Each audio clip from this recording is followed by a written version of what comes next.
ఏం మిత్రమా, ఎంత పని చేశావు? చావు ఒక్కటే సమస్యకు పరిష్కారం అనుకుంటే ఎట్లా? మానవ జీవితమే సమస్యలతో నిండి ఉంటుంది.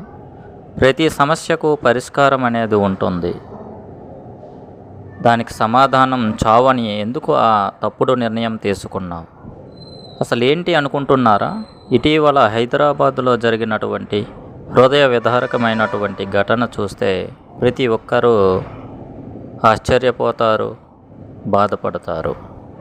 తన కన్న బిడ్డలను, కట్టుకున్న భార్యను తను ఉరివేసుకొని మరణించినటువంటి సంఘటన ప్రతి ఒక్కరిని ఆలోచింపచేస్తుంది.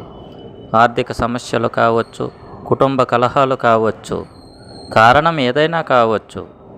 చావు ఒకటే సమస్యకు పరిష్కారం కాదు కదా.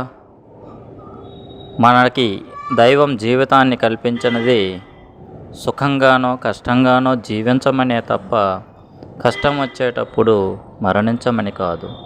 ఎదుటివారిని చంపే హక్కు మనకు లేదు. మనకు మనంగా చావాలనుకునేంత పిరికిగా జీవించరాదు. సమస్యను ధైర్యంగా ఎదుర్కొని ఉంటే ఇంకా బాగుండు మిత్రమా. నీ బాధను, నీ సమస్యను మాకు అర్థం కాకపోవచ్చు, కానీ నీవు తీసుకున్న నిర్ణయం మాత్రం ఖచ్చితంగా ఎందుకో తప్పని అనిపిస్తుంది.